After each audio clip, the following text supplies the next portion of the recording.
तब केवल इस ग्रंथ का नाम था भागवत महापुराण।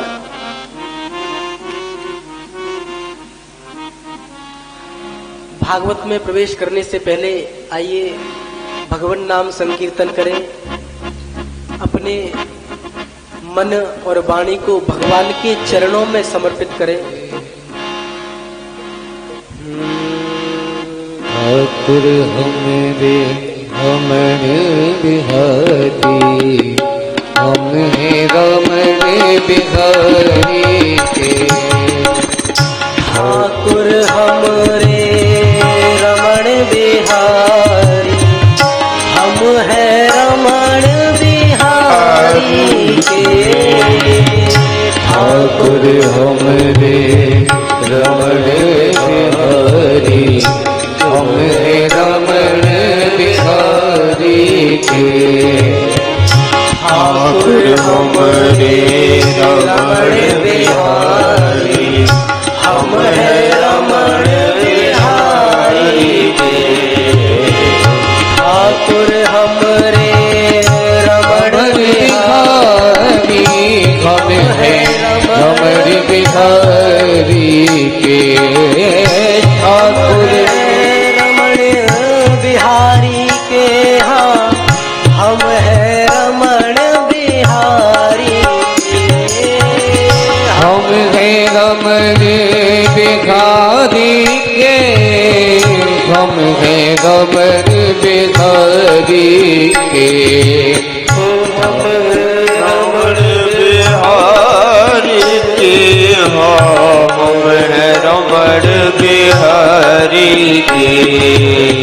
ठाकुर हमरे रमण बिहारी, हम हैं रमण बिहारी के। ठाकुर हमरे रमण बिहारी, हम हैं रमण बिहारी के। साधु सेवा धर्म हमारा, काम न दुनियादारी से। साधु सेवा धर्म हमारा, काम न दुनियादारी से। ठाकुर सेवा धर्म हमारा, काम न दुनियादारी से। ठाकुर सेवा धर्म हमारा, नाम न दुनियादारी से। ओ काम न दुनियादारी से, हो काम न दुनियादारी से। काम न दुनियादारी से, काम न दुनियादारी से। ठाकुर सेवा धर्म हमारा, काम न दुनियादारी से। साधु सेवा धर्म हमारा, काम न दुनियादारी से। ठाकुर सेवा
से ठाकुर हमारे रमण बिहारी, हम हैं रमण बिहारी के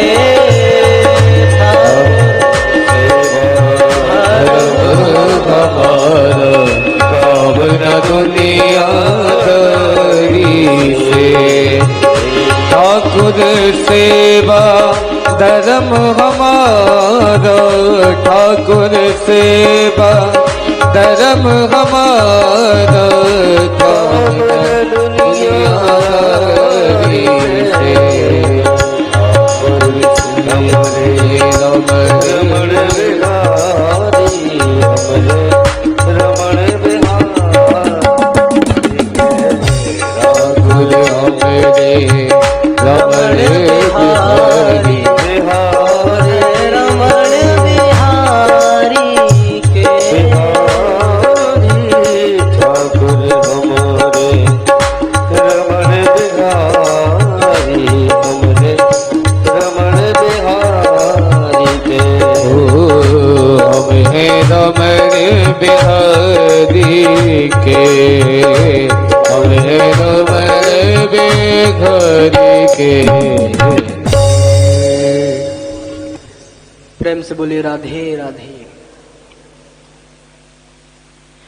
व्यास जी ने जब ग्रंथ की रचना की तब केवल भागवत महापुराण था, इसका नाम केवल भागवत महापुराण रखा गया।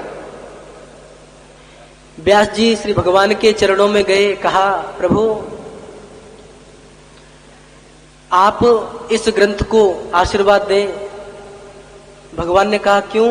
क्योंकि आपकी ही वाणी का विस्तार हमने किया है। बोले हमारी वाणी कैसे हुई?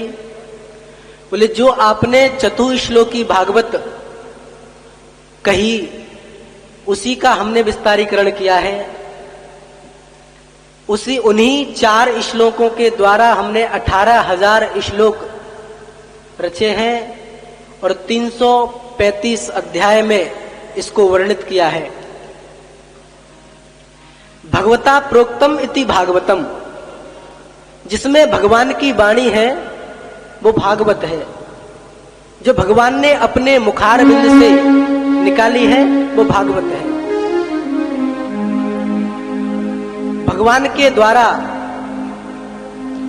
एक मुखारविंद से, भगवान के मुखारविंद से भागवत महापुराण ज्ञान गंगा निकली है।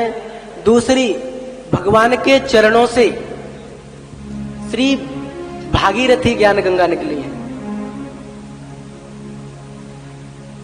व्यास जी ने भगवान से कहा कि आशीर्वाद दें। उसी जगह पर श्री भगवान के चरणों को दबाती हुई श्री लक्ष्मी महारानी को जब व्यास जी ने देखा तो कहा कि हे भगवती आप भी इस ग्रंथ को आशीर्वाद दें। हाँ, बोले हमारा तो नाम है नहीं इसमें, हम कैसे आपको और आपके ग्रंथ को आशीर्वाद दे सकते हैं।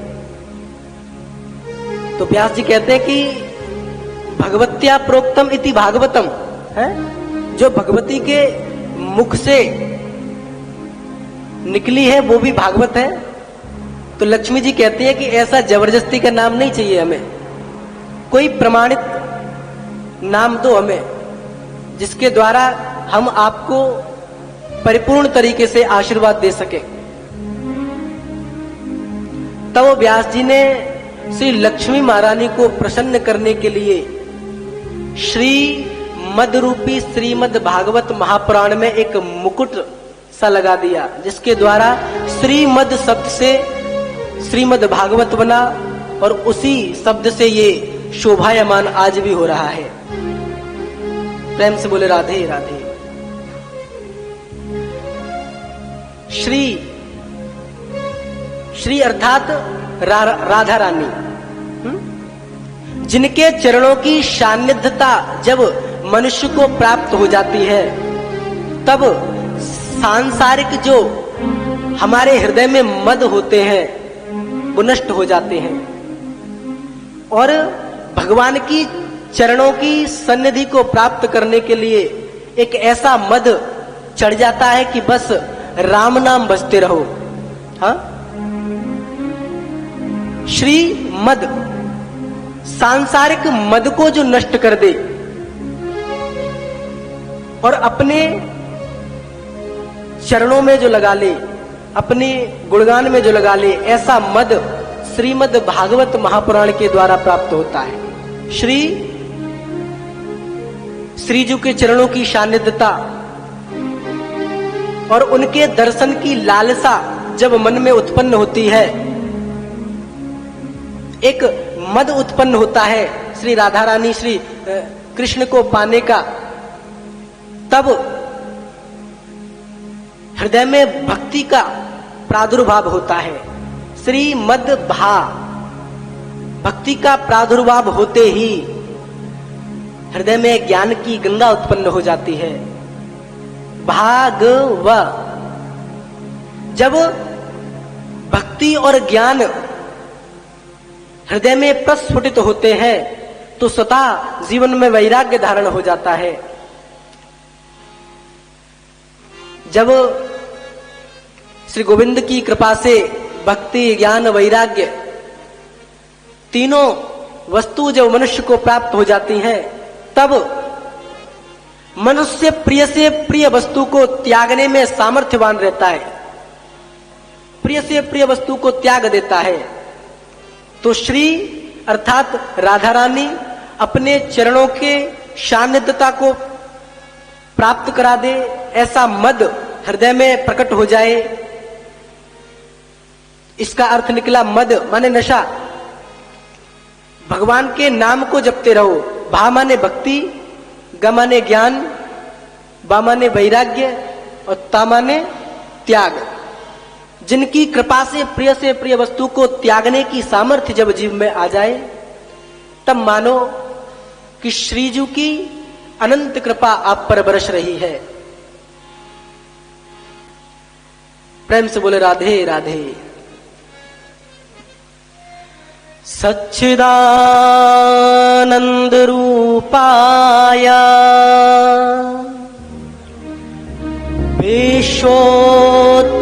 विश्वोत्पत्त्यादि हेतवे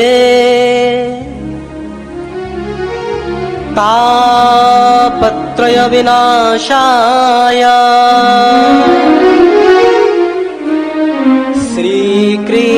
श्रीकृष्णाय वयं नमः। श्रीकृष्णाय वयं नमः। सच्चिदानंद, सत्य चित्त आनंद,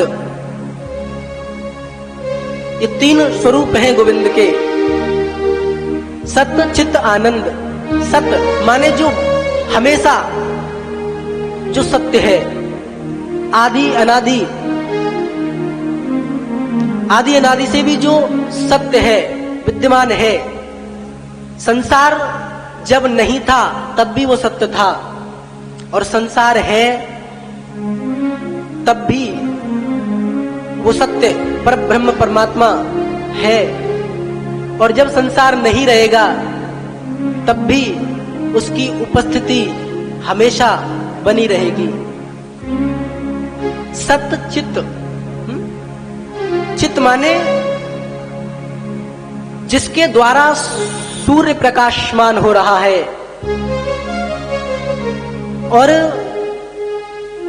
चंद्रमा में जिसके कृपा से शैतल्यता प्रदान हो रही है। सत्य चित्त आनंद, जो हमेशा आनंद में रहते हैं। जब भगवान ने 16,108 विवाह किए, जो आनंद भगवान ने तब प्राप्त किया, वही आनंद महाभारत की युद्ध भूमि में भगवान को प्राप्त हुआ।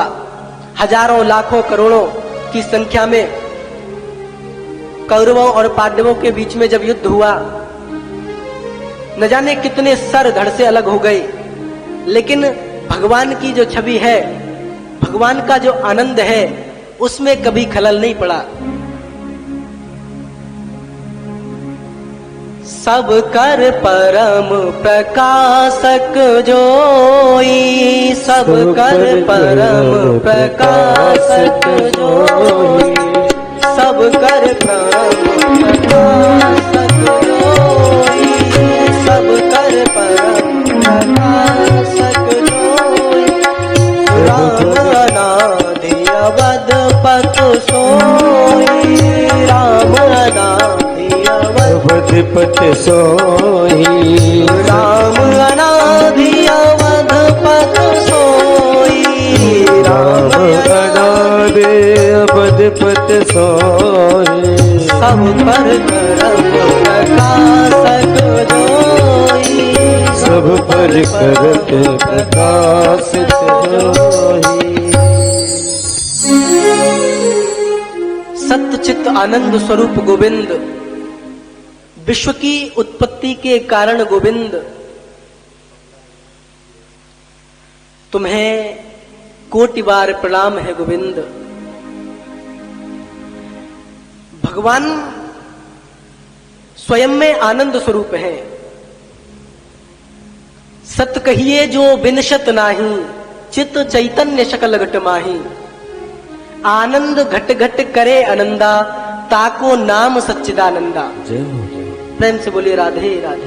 जो आनंद सुंद सुख राशि, जो आनंद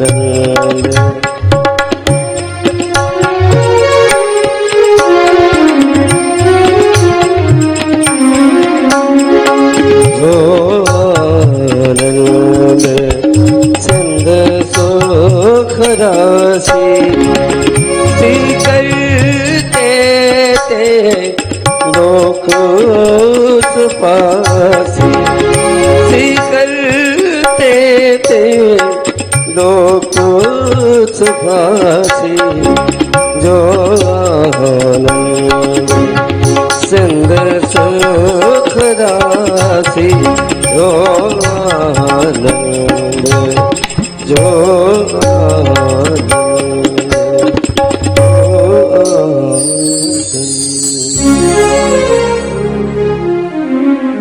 सच्चिदानंद रूपाय सतचित आनंद, विश्वोत्पत्त्यादि हेतवे, विश्व की उत्पत्ति के जो कारण है, जो विश्व की उत्पत्ति के जो हेतु हैं, विश्वोत्पत्त्यादि हेतवे, तापत्रय विनाशाय, तीनों तापों को जो नष्ट करने की सामर्थ्य रखते हैं, श्री कृष्णाय वयम नमः, ऐसे श्री कृष्ण भगवान को हम सब मिलकर के प्रणाम करते हैं।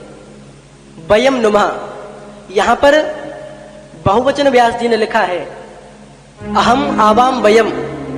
हाँ?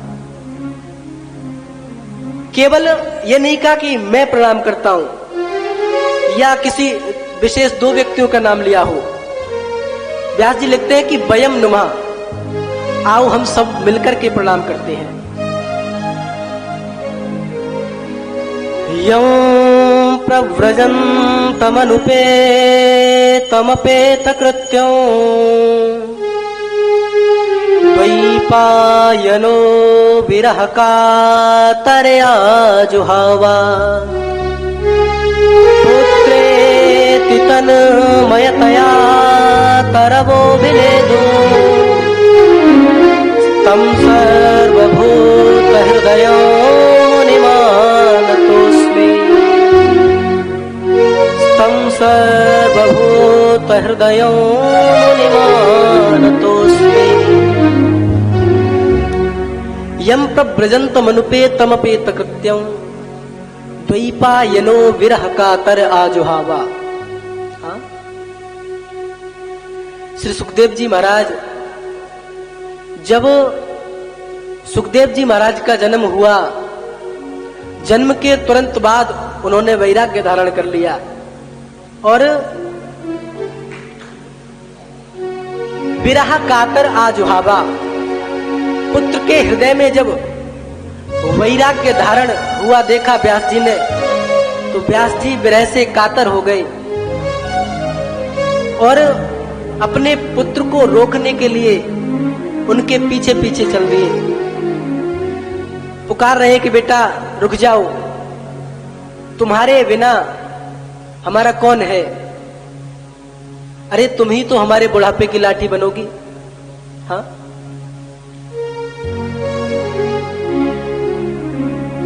सुखदेव जी निराकार ब्रह्म की समाधि में हैं। उन्हें संसार की कोई भी आवाज सुनाई नहीं दे रही है।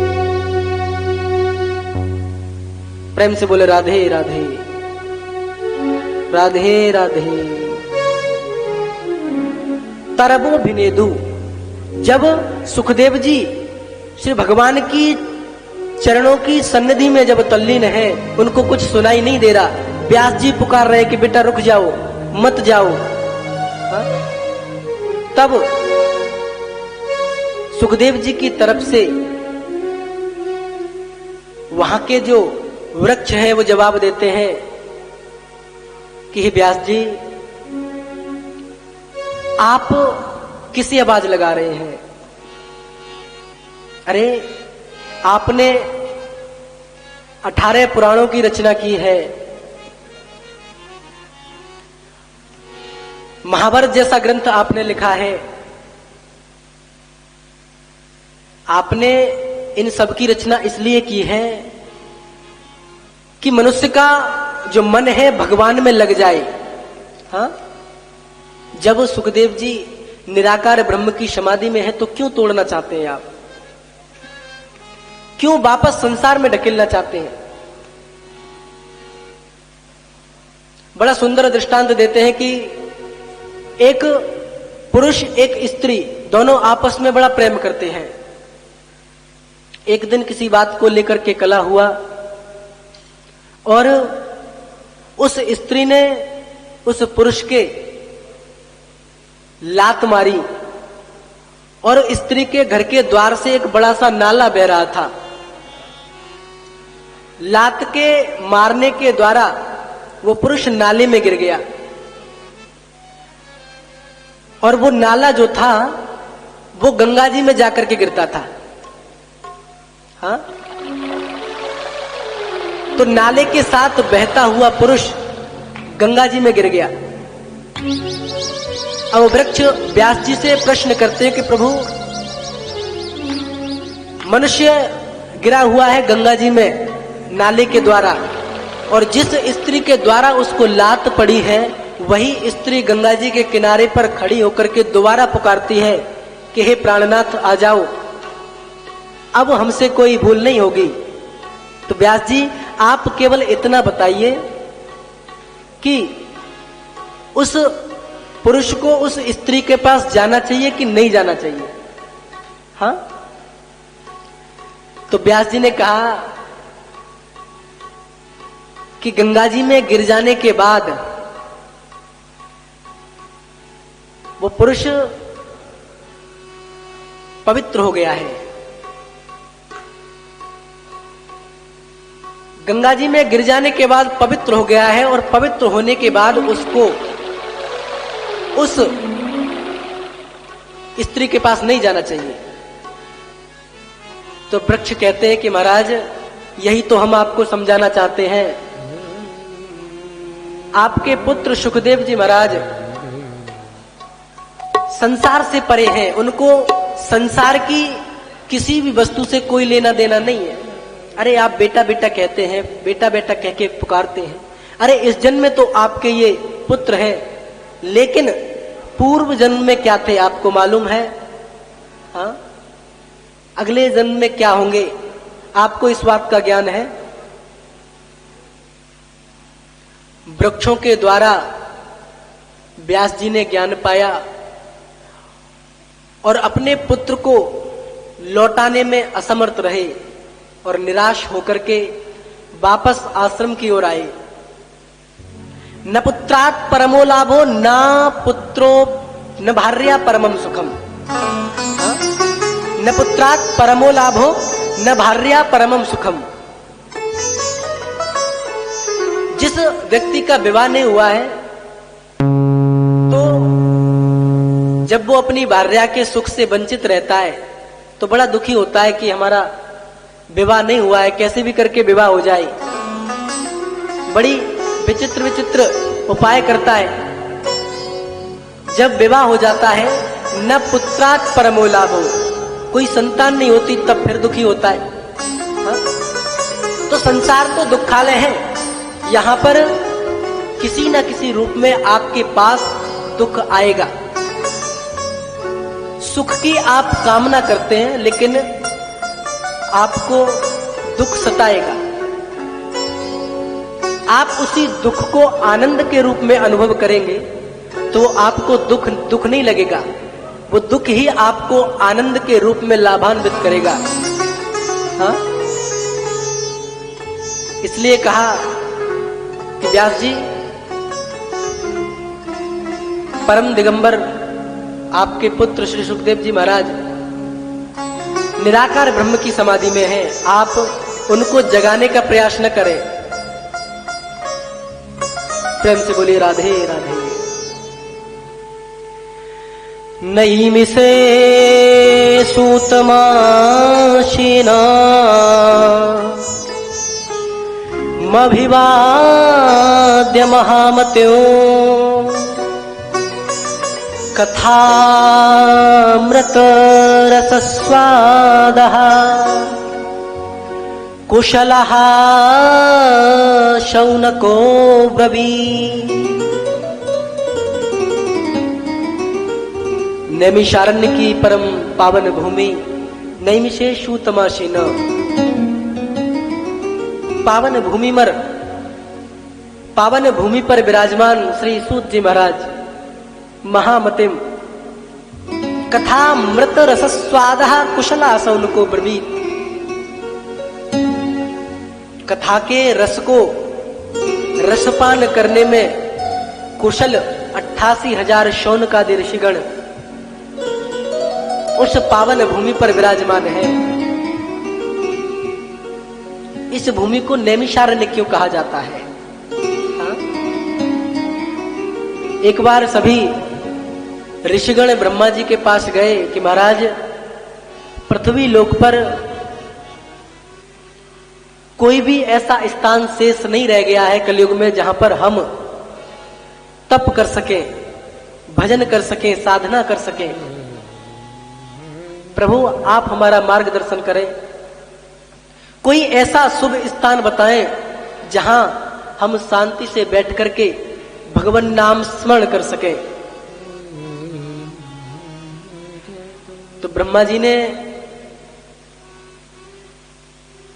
एक मनोमय चक्र बनाया और उन ऋषियों से कहा कि इस चक्र की धुरी जिस स्थान पर गड़ जाएगी वही स्थान आपको तप करने के लिए शुभ माना जाएगा। तो ब्रह्मा जी के द्वारा वो चक्र छोड़ा गया, उसी चक्र के पीछे पीछे सभी ऋषिगण चल दिए। तो जिला सीतापुर में जाकर के उस चक्र की धुरी पृथ्वी में समा गई। सीतापुर जिले में नैमिषारण्य पड़ता है।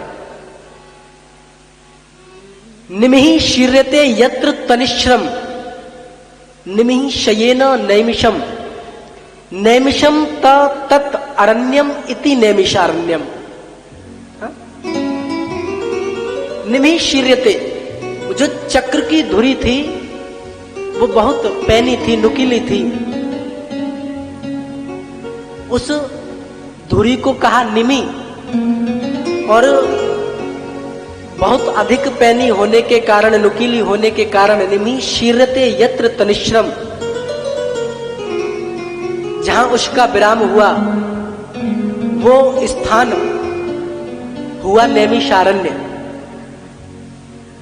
तो ऐसी नैमिषारण्य की पावन भूमि विराजमान 88,000 शौनकादि ऋषि सूत जी महाराज का अर्चन वंदन पूजन करते हैं, आसन ग्रहण कराते हैं और उनके चरणों में निवेदन करते हैं कि प्रभु अज्ञान ध्वांत विध्वंसा को कोटि सूर्य समप्रभा सूताख्या हि कथा सारं मम कर्ण रसायन। हे सूत जी महाराज, अज्ञान ध्वांत विध्वंस कोटि सूर्य समप्रभा। हे प्रभु, आप अज्ञानी पुरुष के अज्ञान अंधकार को मिटाने के लिए कोटि सूर्य समप्रभा, करोड़ों सूर्यों के समान है। अज्ञान ध्वांत विध्वंस कोटि सूर्य समप्रभा सूताख्या ही कथा सारम मम कर्ण रसायनम।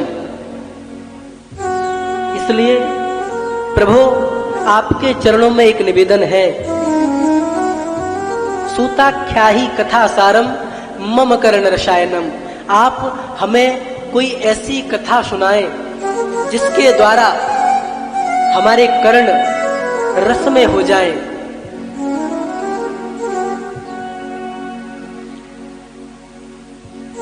सूत जी कहते हैं कि हे शौनकादि ऋषियों, आप तो भगवान की सन्निधि में हमेशा रहते हैं और भगवान की सुंदर सुंदर लीलाओं का भी श्रवण करते हैं, तो आपको क्या जरूरत पड़ गई कि आपको भगवान की लीलाओं का वर्णन मुझसे सुनना है। शौनकादि ऋषि कहते हैं, इह घोरे कलो प्रायो जीवश्चाशुरतां गता क्लेशाक्रान्तस्य तस्यैव शोधने किं परायणो। सूत जी महाराज, क्लेशाक्रांतस्य तस्यैव शोधने किं परायणम। हम अपने लिए, अपने कल्याण के लिए आपसे कथा श्रवण नहीं करना चाहते। यह घोरे, इस घोर कलयुग में जीवश्चासुरताम गता, जीव असुर गति को प्राप्त हो गया है। आपस में भाई भाई को धन के लोभ में, जमीनी विवाद में आपस में मार काट कर रहे, सर काट रहे, एक दूसरे को गालियां दे रहे। ऐसा घोर कलयुग आ गया है। क्लेशाक्रांतस्य तस्यैव, सारा संसार क्लेश से आक्रांत हुआ है। हाँ? हे प्रभु, शोधने किम परायणम। आप कोई ऐसा साधन बताएं जिसके द्वारा इस मनुष्य की मति भगवान के चरणों में लग जाए। संसार पूरी तरह से मनुष्य के जीवन से नहीं हट सकता, लेकिन थोड़ा भी यदि भगवान के चरणों में मन लग जाए तो उसी थोड़े समय में मनुष्य का कल्याण हो जाएगा। कहा कि महाराज, हम रोज कथा सुनते हैं, इसलिए आप हमें कोई ऐसी वैसी कथा मत सुनाना कि आप भी सांसारिक कथा सुनाने लग जाएं। सूत जी कहते कि महाराज, आप ही बताएं कैसी कथा सुनाएं हम आपको। श्रेयसां यद् भवेत् श्रेयः पावनानां च पावनो कृष्ण प्राप्तिकरो शाश्वत साधनो तद्वदाधुना। हे सूत जी महाराज, श्रेयसाम यद् भवेत् श्रेयः, किसी ऐसी कथा का रसास्वादन कराओ जो श्रेष्ठों में भी परम श्रेष्ठ हो। पावना नाम च पावनम, पवित्रों में भी जो परम पवित्र हो।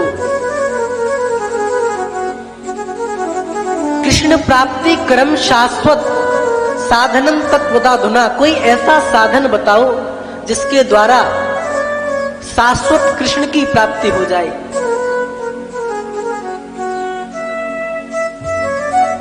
गुरु के चरणों में निवेदन करते हैं, चिंतामणिर् लोक सुखम्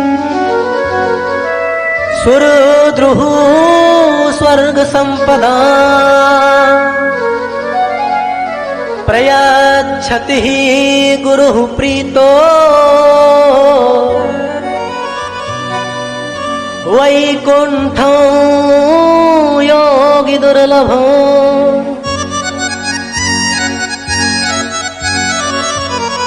हे संत भगवन,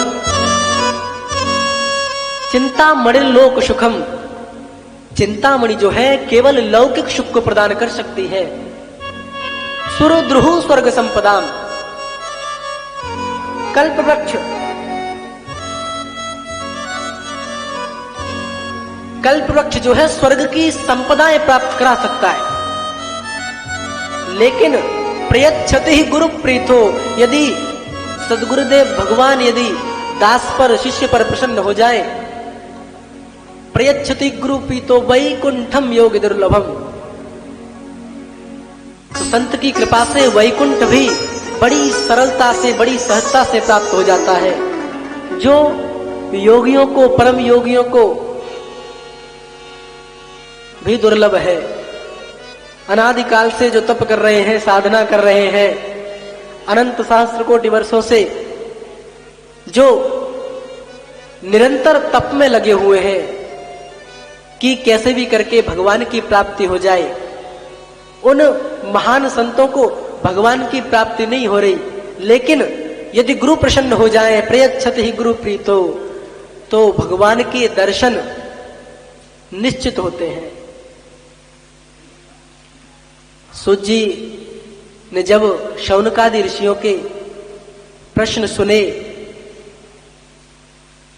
तब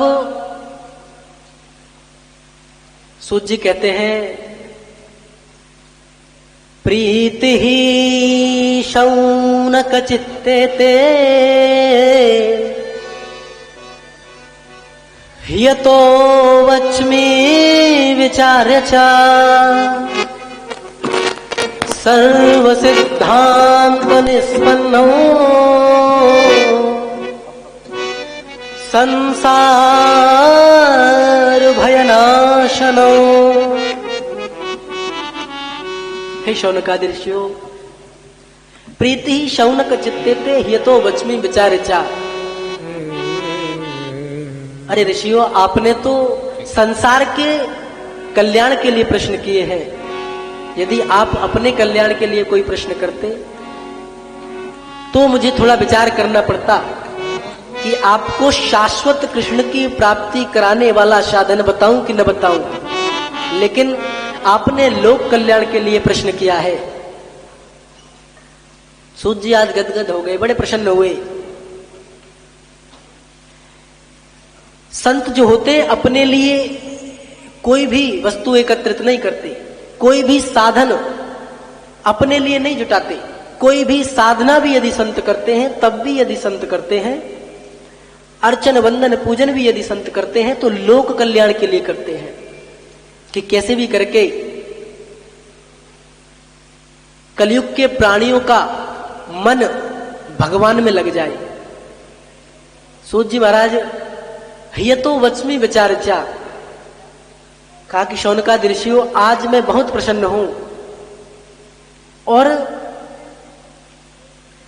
सभी सिद्धांतों का निष्कर्ष निचोड़ सर्व सिद्धांत निष्पन्नम आपको मैं अवश्य बताऊंगा, जो संसार के भय का नाश करता है। जन्मांतरे भवेत पुण्यम तदा भागवतम लभेत। जब सुखदेव जी राजा परीक्षित को कथा सुना रहे थे, तब स्वर्ग से देवता लोग अमृत का भरा हुआ कलश लेकर सुखदेव जी महाराज के पास पहुंचे। कहा, प्रभु,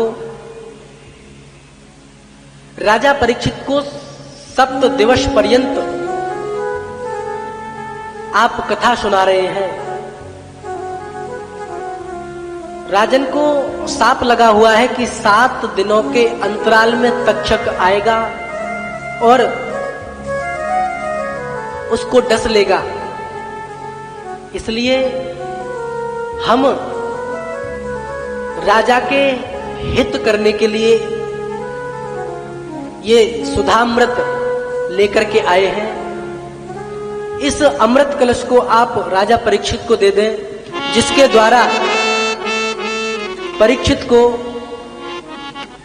मृत्यु के भय से नहीं भयभीत होना पड़ेगा।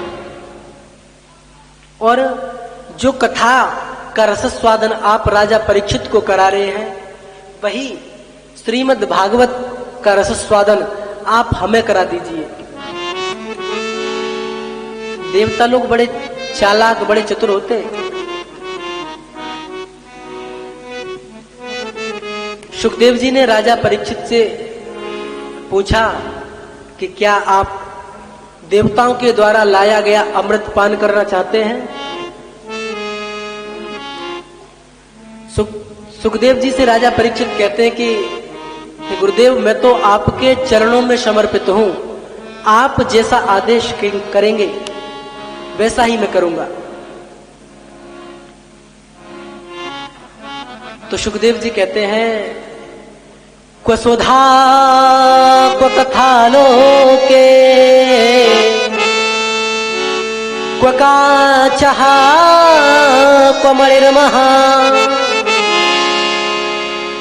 क्व स्वधा क्व कथा लोके क्व काचः क्व मणिर्मः प्रौहरातो विचार्यैव तदा देवान् जहासः। अरे देवताओं, तुम यहां व्यापार बुद्धि से आए हो? अरे यदि तुम लोग भक्ति भाव से भगवान की कथा को सुनने के लिए आते, श्रवण करने के लिए आते, तो मुझे कोई भी खेद नहीं था कि मैं आपको कथा का रसपान करा दूं। लेकिन आप तो व्यापार बुद्धि को लेकर के आए हैं, इसलिए बड़ी हंसी आती है तुम पर कि आप भगवान की कथा मृत रस स्वादन से भी वंचित रह जाएंगे। को सुधा को कथा लोके, अरे कहां ये स्वर्ग का अमृत और कहां शब्दमयी भगवान की वांगमयी प्रतिमूर्ति भागवत। हाँ? को काचा को मणि महान, अरे कहीं कांच और मणि की कहीं तुलना हो सकती है? हाँ? ब्रह्मरातो विचार्यैवं तदा देवान् जहासः। ब्रह्मणा राता इति दत्तः इति ब्रह्मराता। ब्रह्मरात कहा है श्री सुखदेव जी महाराज को।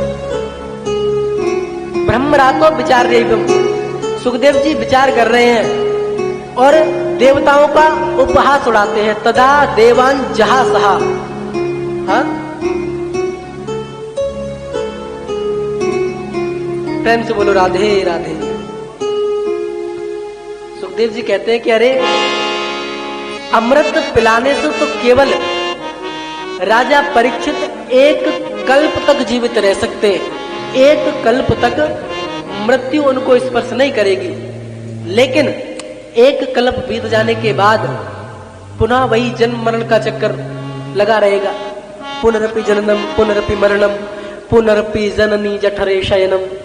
हाँ? आपके द्वारा लाया गया ये स्वर्ग का अमृत केवल एक कल्प तक की आयु प्रदान करा सकता है। लेकिन भागवत कथा अमृत में ऐसी शक्ति है जो इस संसार में आवागमन का जो चक्कर लगा हुआ है, इससे छुटकारा पा लेता है मनुष्य। राज्यो मोक्षम तदावीक्ष्य, राज्यो मोक्षम तदावीक्ष्य पुरा धातापि विस्मिता। जब ब्रह्मा जी ने पुरा धाता अपि विस्मिता, ब्रह्मा जी ने जब राज्यो राजा परीक्षित के मोक्ष को देखा, तो ब्रह्मलोक में बैठे बैठे आश्चर्यचकित हो गए। हाँ? पुरा धाता विस्मिता, और ब्रह्मलोक से हड़बड़ाते हुए आए और सत्यलोक में विराजमान हो गए आकर के। सत्यम लोके तुलाम बद्ध्वा, आज स्वयं ब्रह्मा जी सत्यलोक में तराजू लेकर के बैठे हैं और सभी देवताओं से कहा कि जितने भी मनुष्य के कल्याण करने के साधन हैं, उन सभी साधनों को एकत्रित करो। अरे हम भी तो देखें कि कैसे श्रीमद् भागवत महापुराण से राजा परीक्षित को मोक्ष मिल गया। केवल यही एक ग्रंथ नहीं, न जाने कितने ग्रंथ हैं, वेद हैं, वेदों की ऋचाएं हैं, लेकिन केवल श्रीमद् भागवत महापुराण से राजा परीक्षित को मोक्ष मिल गया। बड़े आश्चर्य की बात है। इसलिए सभी देवताओं को आदेश दिया, कहा कि सभी साधनों को एकत्रित करो। आज स्वयं ब्रह्मा जी तराजू लेकर के बैठे हैं और तराजू के एक पल्ले पर सभी धर्म ग्रंथों को रख दिया और दूसरे पल्ले पर श्रीमद् भागवत महापुराण को विराजमान किया। और जैसे ही ब्रह्मा जी उस तराजू को उठाते हैं, लघून्यानानि जातानि गौरवेण इदं महत्। ब्रह्मा जी के द्वारा जब सत्यलोक में तराजू उठाई गई तो लघुन्यानानि जातानि गौरवेण इदं महत्, सभी धर्म ग्रंथ ऊपर उठ गई और जिस पल्ले पर श्रीमद् भागवत महापुराण विराजमान थी, वो नीचे की ओर झुक गई। तब ब्रह्मा जी बड़े आश्चर्यचकित हुए और दंडवत प्रणाम किया। ब्रह्मा जी ने कहा कि तेने यो वाङ्मयी मूर्ति प्रत्यक्षा वर्तते हरे। अरे देवताओं, ये कोई साधारण पोथी नहीं है, आप इसको केवल पोथी न माने। ये तो भगवान की वाङ्मयी प्रतिमूर्ति श्रीमद् भागवत महापुराण है। ये तो स्वयं साक्षात श्री कृष्ण भगवान है। प्रेम से बोले राधे राधे। राधे राधे गोविंद गोविंद राधे, राधे राधे गोविंद गोविंद राधे, राधे राधे गोविंद गोविंद राधे, राधे राधे गोविंद गोविंद राधे, राधे राधे गोविंद गोविंद राधे, राधे राधे गोविंद गोविंद राधे, राधे राधे गोविंद गोविंद राधे, राधे राधे गोविंद गोविंद राधे, गोविंद राधे मेरा गोपाल राधे।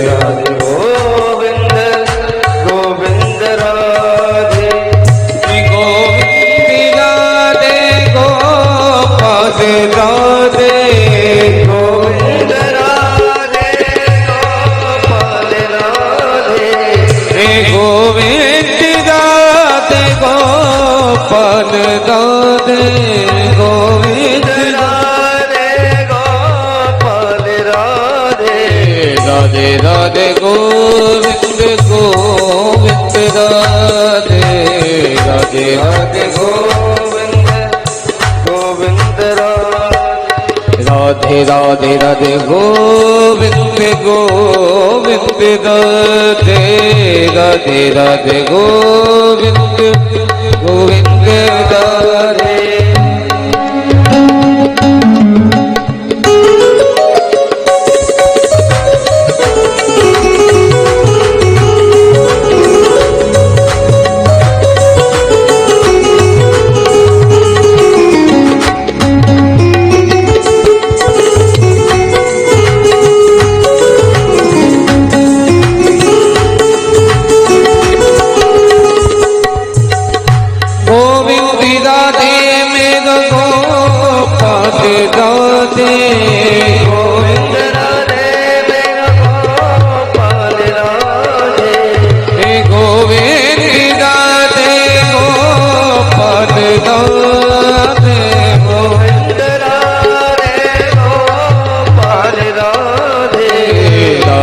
राधे गोविंद गोविंद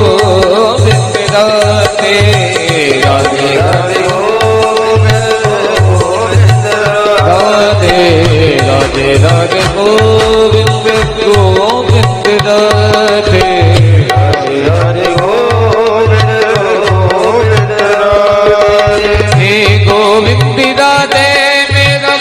राधे राधे गोविंद राधे राधे राधे गोविंद गोविंद राधे राधे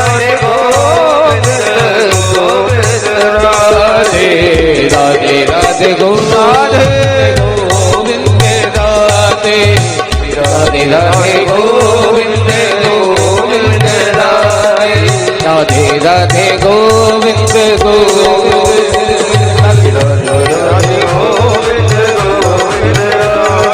राधे राधे गोविंद गोविंद राधे गोविंद राधे गोपाल राधे गोपाल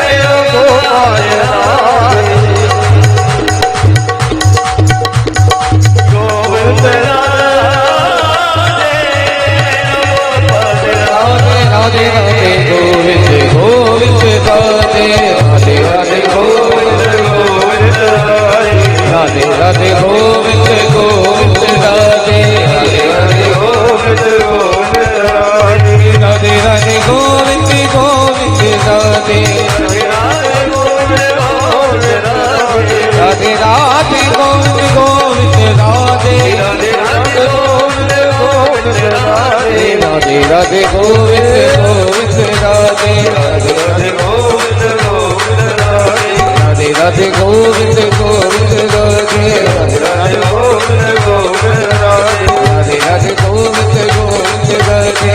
राधे गोविंद गोविंद राधे राधे राधे गोविंद गोविंद राधे राधे राधे गोविंद गोविंद राधे राधे राधे गोविंद गोविंद राधे राधे राधे गोविंद गोविंद राधे राधे राधे गोविंद गोविंद राधे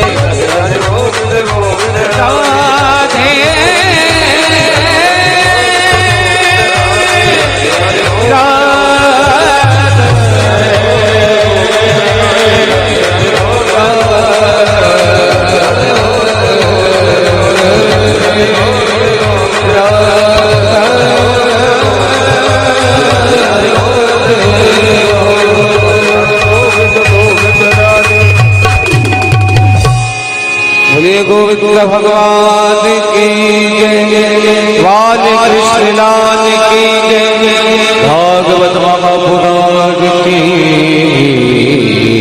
जय। प्रेम से बोलिए राधे राधे राधे राधे राधे राधे राधे। ब्रह्मा जी के द्वारा जब सत्यलोक में सभी साधनों को और भागवत महापुराण को, इन दोनों में जब तुलना हुई तो सबसे अधिक श्रेष्ठ कौन है, तो वहां जब मालूम हुआ कि श्रीमद तेनेयम वांग्मयी मूर्ति प्रत्यक्षा वर्तते हरे। ये कोई पोथी नहीं है महाराज, ये कोई किताब नहीं है, कोई साधारण ग्रंथ नहीं है।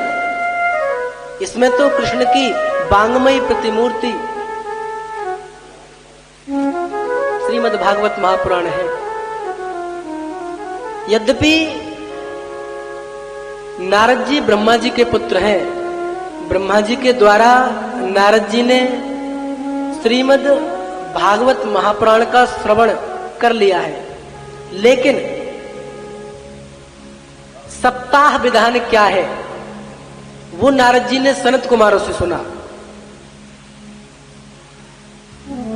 तो प्रश्न किया कि महाराज नारद जी तो लौकिक कार्यों से उनका कोई लेना देना नहीं है, तो उनको 7 दिन एक जगह ठहर करके भागवत सुनने का अवसर और इतना समय उन्होंने कैसे निकाल लिया कि एक जगह बैठ करके वो भागवत सुन ले। तब सूत जी महाराज कहते हैं, एकदा हि विशालाया चत्वारः ऋषयो मला सत्संगार्थं समायात्वा ददृशोस्तत्र नारदम्।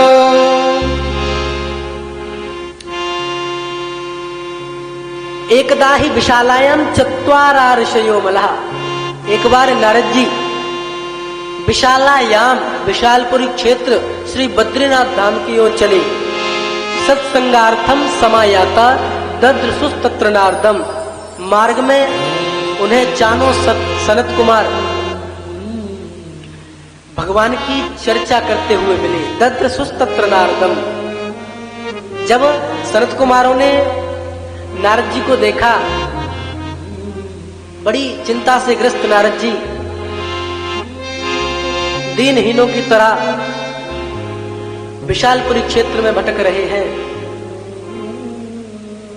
सनत कुमार प्रश्न करते हैं, कथं ब्रह्मन् दीन मुखा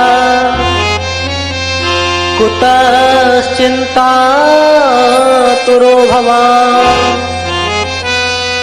त्वरितो गम्यते कुत्र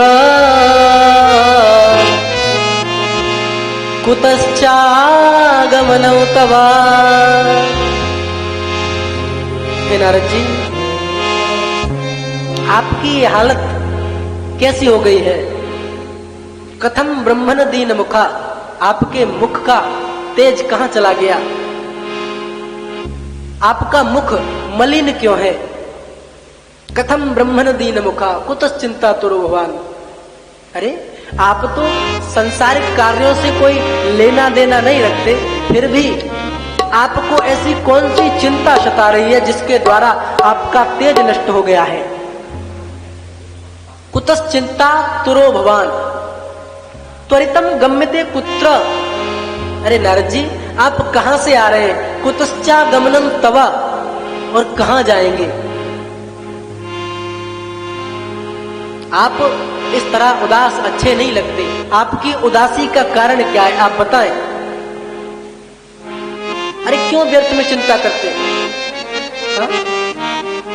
नारद जी कहते हैं कि प्रभु, अहो तो पृथ्वी यातो ज्ञात्वा सर्वोत्तममिति पुष्करो च प्रयागो च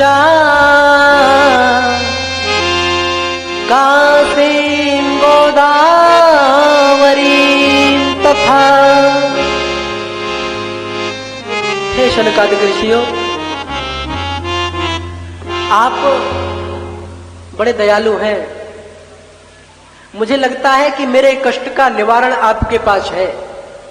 प्रभु, अहम तो पृथ्वी या तो ज्ञात्वा सर्वोत्तमामिति, इस पृथ्वी को मैं सबसे उत्तम मान करके इस पृथ्वी पर आया। ज्ञात्वा सर्वोत्तमामिति, पृथ्वी लोक के सभी तीर्थ स्थान घूमे, पुष्कर, प्रयाग, हरिक्षेत्रम, कुरुक्षेत्रम, रामेश्वर सेतु बंधनों, ऐसा कोई भी तीर्थ स्थान नहीं बचा जो मेरे विचरण करने से शेष रह गया हो। लेकिन ज्ञात्वा सर्वोत्तमामिति, पृथ्वी लोक पर मैं आया पृथ्वी को सबसे श्रेष्ठ मान करके, लेकिन यहाँ पर किसी भी तीर्थ में शांति नहीं है। हाँ, मुझे कहीं भी शांति की प्रतीति नहीं हुई। सत्यम दानम तपः शौचम दया दानम न विद्यते। अरे सत्य, शौच, तप, दान कुछ भी नहीं है। मनुष्य एक सच को छुपाने के लिए हजारों झूठ बोल देता है। हाँ? 100 रुपये यदि दान भी दे रहा है तो 1000 बार जब तक गा नहीं लेगा उस बात को, तब तक उसके मन की बात पचती नहीं है। सत्यम दानम तपः, आज तप के नाम पर पाखंड हुआ जा रहा है। बाहर भीतर की पवित्रता का बिल्कुल भी ज्ञान नहीं है।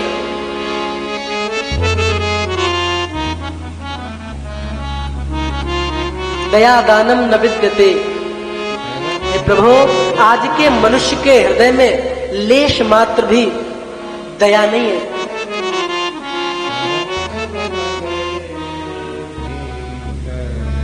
सारे तीर्थों को जब मैं विचरण करता हुआ यमुना किनारे पहुंचा, वहां की रज जब मेरे चरणों से स्पर्श हुई तो मुझे बड़ी शांति प्रतीत हुई। यमुना का पावन जल, कल कल कल्लोल करती हुई यमुना महारानी, वृंदावन की पावन भूमि, मुझे बड़ा सुख मिला वृंदावन धाम आकर के। लेकिन वहां भी मैंने बड़ा आश्चर्य देखा।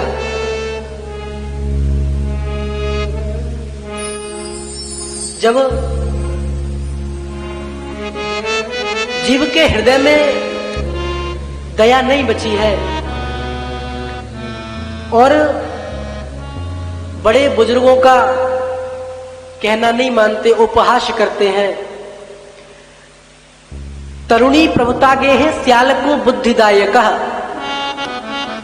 कन्या विक्रियणो लोभा दंपत्ति नाम च कलकनम। आज किसी नवयुवक लड़के का विवाह होता है, तरुणी प्रभुता गे है तो माता पिता का निरादर करना प्रारंभ कर देता है। वही माता जो बालपन में उसे सबसे प्रिय थे, वही माता पिता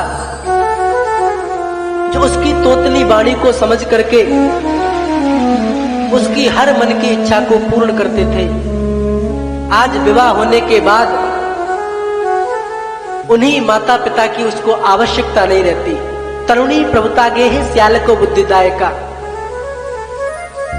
आज का युवक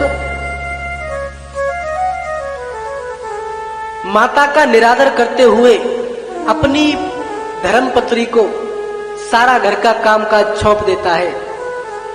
श्याल को बुद्धिदायका, घर में कोई विशेष कार्य होता है तो घर के बड़े बुजुर्गों से सलाह नहीं ली जाती, ससुराल से साले साहब को बुलाया जाता है कि वो जो फिक्स कर देंगे वही कार्य होगा। कन्या विक्रियणो लोभा दंपत्ति नाम च कलकनम। अरे आज के समय में विवाह के नाम पर कन्याओं का क्रय विक्रय हो रहा है। ऐसा घोर कलयुग आ गया है प्रभु। हर तीर्थ में, हर क्षेत्र में अशांति फैली हुई है। कोई भी बड़े बुजुर्गों का आदर नहीं करता। एक कथा है कि लड़के, इनका लड़कों का नाम भी बड़ा विचित्र है। लड़के, इससे लड़के, उससे लड़के, हाँ, सबसे लड़के, लड़के, हाँ। एक बार 15-20 लड़के ट्रेन में सफर कर रहे थे, तो वहां सभी ने विचार किया, अरे यार मन नहीं लग रहा, बोर हो रहे हैं ट्रेन में। दूसरे ने कहा कोई बात नहीं, ट्रेन की चैन खींच दो। श्रद्धा रहा नहीं, विश्वास है नहीं, भजन भक्ति है नहीं, तो बोर ही रहोगे। जरा भी भगवान में मन लग जाए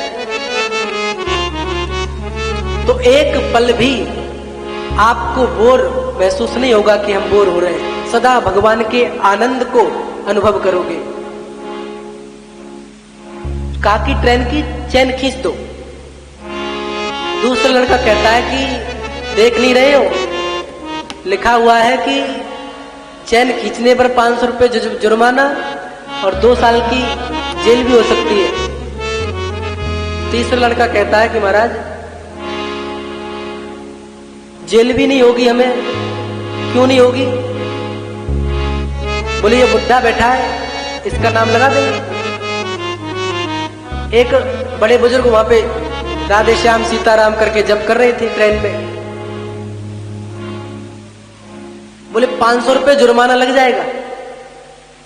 बोले हम इतने लड़के हैं, क्या हम 500 रुपए इकट्ठा नहीं कर सकते? तो एक लड़का कहता है कि पहले पैसे इकट्ठे कर लो, उसके बाद चैन खींचेंगे। तो सबने, किसी ने 50, किसी ने 20, किसी ने 100, सबने इकट्ठे किए पैसे। 2000 रुपए उन लड़कों के पास इकट्ठे हो गए। और उन लड़कों में जो एक लड़का मैन था, उनका लीडर, उनके पास दे दिए। उसने अपनी जेब में रख लिए। दूसरा लड़का बोलता है कि भैया चैन हम खींच देंगे।